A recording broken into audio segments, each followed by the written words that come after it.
Olá, meus queridos, tudo bem com vocês? Na aula de hoje nós vamos continuar a resolução daquela lista de exercícios. Nós já resolvemos de 1 a 5 e na aula de hoje nós vamos resolver os exercícios de 6 a 10, ok? Meu nome é Rafael, sou professor de Física e nós vamos falar de dilatação térmica. Vamos lá? Dilatação térmica, estamos a resolver exercícios. Aqui o exercício número 6 da lista que eu passei para vocês.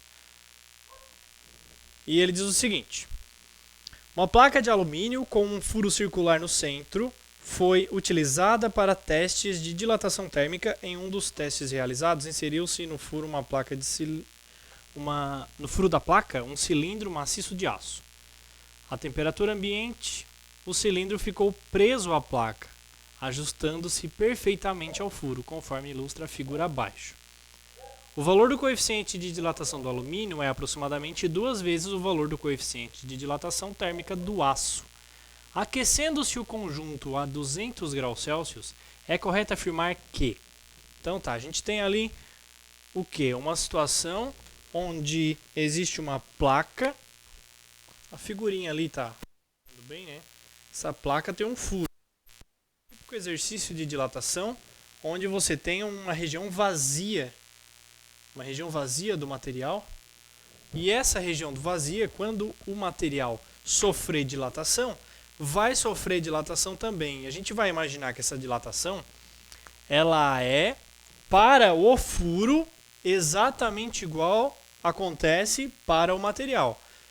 É diferente de massa de pão crescendo, por exemplo. A massa de pão cresce para todos os lados pela fermentação química. E às vezes os alunos confundem com dilatação térmica, pensando no seguinte: será que esse furo, quando a chapa toda dilatar, você aquece a chapa, ela dilata, será que esse furo aumenta ou diminui de tamanho? Será que o diâmetro do furo vai aumentar ou diminuir? Essa é a grande dúvida. Você vai fazer o seguinte pensamento para não esquecer de como que acontece com o comportamento desses furos em chapas. É o seguinte: imagina que você vai tirar uma moedinha daqui.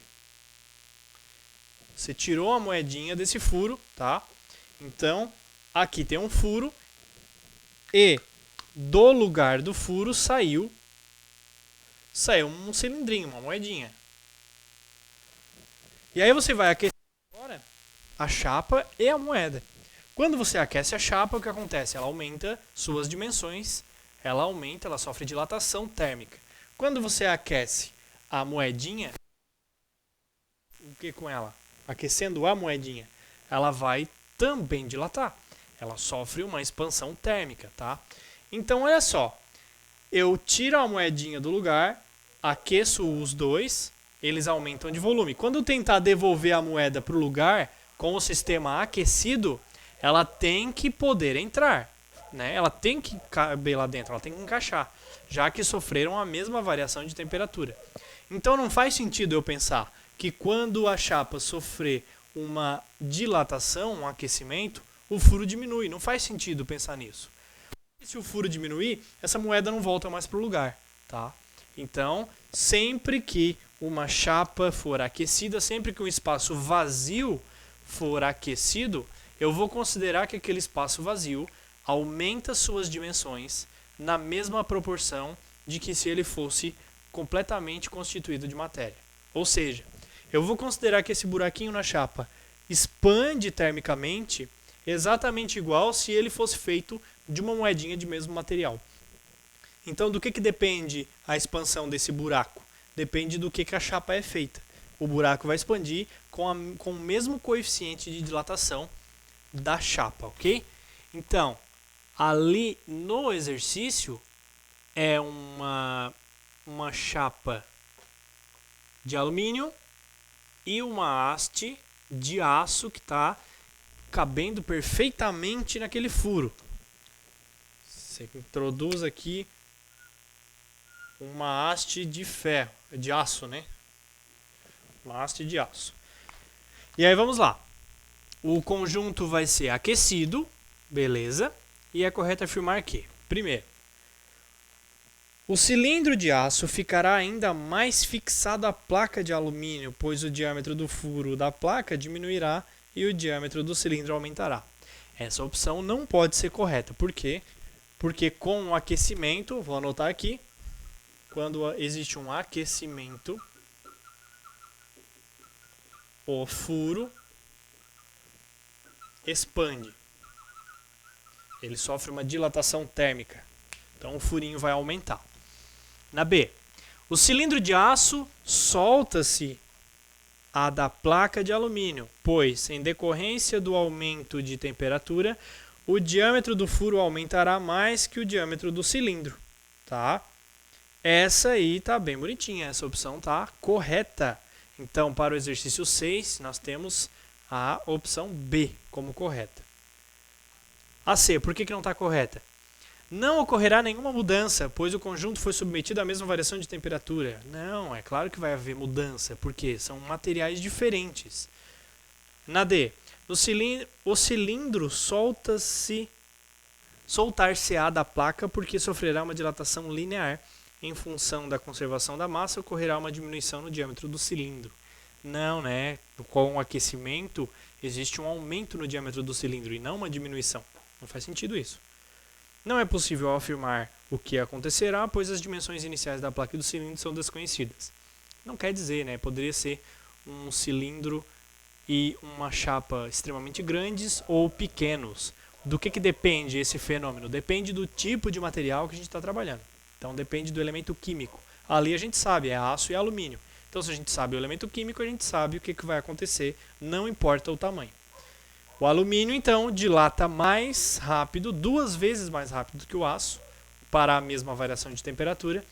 Logo, o furo aumenta o seu diâmetro e o cilindro vai soltar. A opção correta é a B. Beleza? Vamos para a próxima. Exercício número 7. E ele diz o seguinte, ó, 2 copos de vidro iguais em equilíbrio térmico, ou seja, com a mesma temperatura, e essa temperatura é a temperatura ambiente, foram guardados um dentro do outro, conforme mostra a figura. Uma pessoa, ao tentar desencaixá-los, não obteve sucesso. Para separá-los, resolveu colocar em prática seus conhecimentos da física térmica. Então, o copo A é o copo que está por dentro e o copo B é o copo que está por fora. De acordo com a física térmica, o único procedimento capaz de separá-los é... Então, olha bem para aquela figura ali. O que está acontecendo? Tem um copo dentro do outro. Você quer soltar os 2 copos.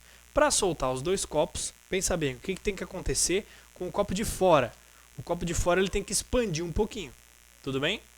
E o que tem que acontecer com o copo de dentro? O copo de dentro tem que reduzir o seu tamanho um pouquinho. Se o de fora expande e o de dentro contrai, eu consigo soltar um do outro, né? Já que a cavidade vai ficar maior do que o objeto que o completa. Então, faria sentido pensar, antes de eu ler as opções, pensar no seguinte. Para dilatar o copo de fora, eu preciso fazer o que com ele? Esquentar o copo. Para contrair o copo de dentro, o que eu tenho que fazer com ele? Resfriar o copo. Agora a gente vai fazer a leitura das opções. Mergulhar o copo B em água em equilíbrio térmico com cubos de gelo e encher o copo A com água a temperatura ambiente. Dessa maneira, o que está sendo feito? Está sendo resfriado o copo B. Resfriando o copo B, você causa uma contração térmica. Não vai dar certo, né? O copo B ele vai arrebentar, vai quebrar. Opção B. Colocar água quente, superior à temperatura ambiente, no copo A. Também não vai dar certo. Se colocar água quente no copo A, ele vai tentar expandir termicamente e vai quebrar o copo B. Opção C.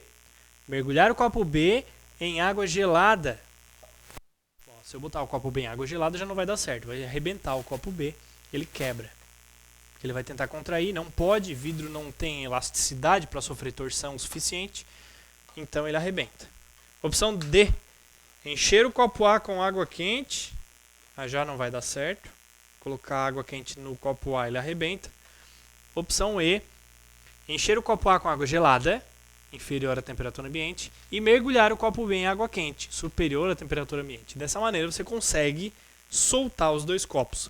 Contrai o copo de dentro e expande o copo de fora. Beleza? Mesma coisa acontece lá com a tampinha do vidro de conserva. A tampa do vidro de conserva é de metal. Tem um coeficiente de expansão térmica bem alto. Você pega ele da geladeira, vai tentar abrir, não dá. Bota a tampa, só a tampa, embaixo da torneira elétrica com água quente, um pouquinho, dá uma aquecidinha na tampa e aí ele solta com mais facilidade. Mesmo exemplo. A opção correta aqui, então, é a opção E para o exercício número 7. Fechou? Próximo, exercício número 8. Diz o seguinte: uma lâmina bimetálica de bronze e ferro na temperatura ambiente é fixada por uma de suas extremidades, como visto na figura abaixo. Então, a parte de cima é bronze e a parte de baixo é ferro. Nessa situação, a lâmina está plana e horizontal. A seguir, ela é aquecida por uma chama de gás. Após algum tempo de aquecimento, a forma assumida pela lâmina será mais adequadamente representada pela figura. E aí ali ele já dá os coeficientes de dilatação térmica linear do ferro e do bronze. Quem é o maior? O maior é o do bronze.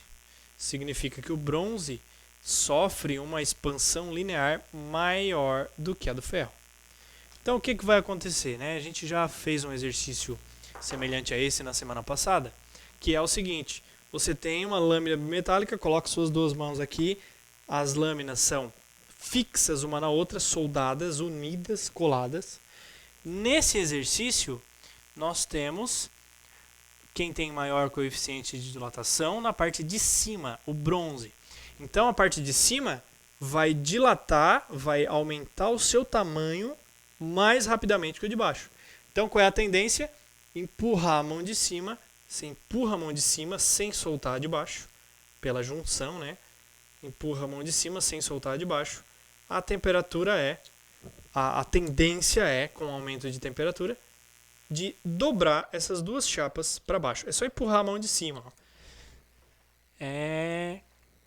Qual é a opção que dá certinho aqui? Para o exercício número 8. Tem que tomar cuidado com esse tipo de exercício. Seguinte: a figura está em cima e a alternativa está embaixo da figura, tá? Pode ser que você confunda, né? Mas a figura está em cima e a alternativa dela está embaixo. Então a opção correta é a D. A opção D está mostrando uma curva para baixo para essa lâmina bimetálica. Por quê? Porque o bronze dilata mais do que o ferro e aí ele empurra o ferro para baixo. Então, uma torção para baixo. Opção correta D para o exercício 8. Belezinha, belezinha? Vamos para o próximo, exercício número 9. Ele diz assim: quem viaja de carro ou de ônibus pode ver ao longo das estradas torres de transmissão de energia, tais como as da figura. Olhando mais atentamente, é possível notar que os cabos são colocados arqueados, ou como se diz popularmente, fazendo barriga. A razão dessa disposição é que, opção A, a densidade dos cabos tende a diminuir com o passar dos anos. Não tem relação. O que tem a ver a densidade do cabo diminuir com ele ficar embarrigado? Enfim, não é a explicação para isso. B, a condução da eletricidade em alta tensão é facilitada desse modo. A gente ainda não estudou essa parte, mas isso não facilita a condução. Isso, na verdade, dificulta, porque você tem que colocar mais cabos e quanto mais cabos, mais difícil é de passar eletricidade. Opção C, o metal usado na fabricação dos cabos é impossível de ser esticado. Claro que não, né? Cabo de aço. Cabo de aço dá para deixar bem esticadinho se quiser. Mas não é o caso das linhas de transmissão, elas são, né, com aquele formato de arco. D, os cabos em dias mais frios podem encolher sem derrubar as torres.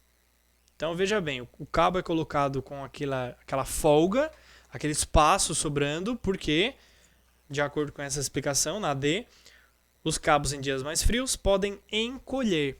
Isso pode acontecer. Os cabos em dias frios, eles encolhem de tamanho, eles ficam mais curtos. E aí, claro, sem derrubar as torres. Imagina que o cabo está completamente esticado de uma torre até a outra. Aí diminui a temperatura ambiente, ele vai tentar encolher. O que ele vai fazer? Ele vai aproximar as duas torres. Então ele vai tentar derrubar as torres. Mesmo que pouquinho, né, se eu considerar um cabo esticado, mesmo que ele puxe um pouquinho só, já vai ter potencial de estragar a estrutura da torre, tá? Então, a opção D tá bem bonitinha. Os cabos em dias mais frios podem encolher sem derrubar as torres. Claro, né, ele tem aquela folga, ele está embarrigado. Então ele pode sofrer dilatação, contração térmica à vontade, porque tem uma folga ali. Beleza? Vamos para o próximo e último exercício da aula, o exercício número 10, e ele diz o seguinte: quando ocorre um impedimento à livre dilatação ou contração de um corpo, surgem forças internas de tensão que podem levá-lo a se romper ou se deformar. Por isso, há muitas situações do cotidiano em que a dilatação ou contração térmica é facilitada para evitar problemas desse tipo. Por exemplo, nas ferrovias, as barras de trilho podem ser assentadas com um espaço entre elas, para permitir a livre dilatação quando a temperatura variar. Se isso não fosse desse jeito, os trilhos poderiam se entortar, devido à tensão que ficaria submetidos. Com base nas informações acima, analisa a seguinte situação-problema. Em geral, os trilhos de uma ferrovia têm comprimento de 15 metros e são instalados sobre os dormentes quando a temperatura é de 25 graus Celsius. Dormentes são aqueles quadrados de madeira, tá? 25 graus Celsius. Considere que os trilhos têm um coeficiente linear de 10 vezes 10 a menos 6. Eu já vou anotar. Vou começar a anotar esses dados aqui, porque isso é um problema algébrico e aí precisa fazer as contas.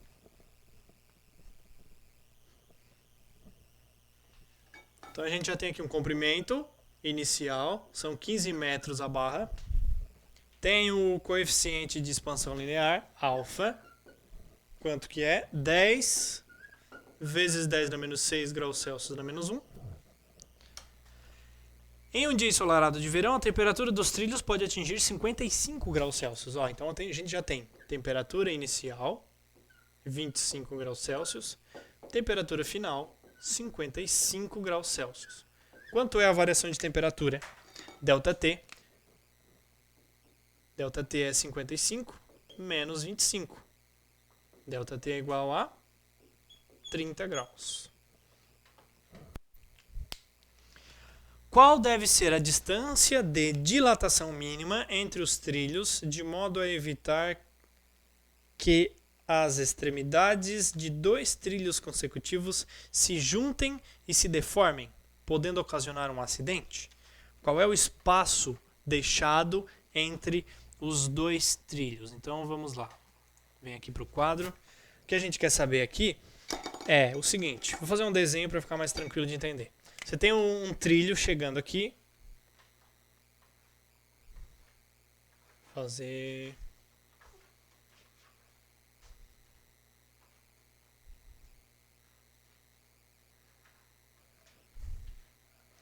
Chegou o trilho. Essa é a extremidade do trilho. Ele é fixado aqui. Um bloquinho de madeira, né?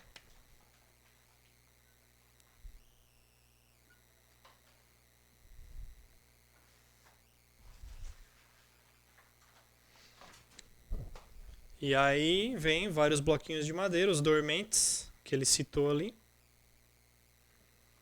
E o trilho é fixado em cima deles. Não vou desenhar muita coisa aqui, é só para ter uma noção. E aí no final, quando acaba um trilho e começa o outro, é deixado um espacinho. Antes de começar o próximo aqui, eu vou deixar um espaço bem grande, tá? Só para ter uma ideia, não é tão grande assim esse espaço, ele é menor. Mas só para ter uma ideia, eu vou deixar um espaço bem grande. Tá aqui.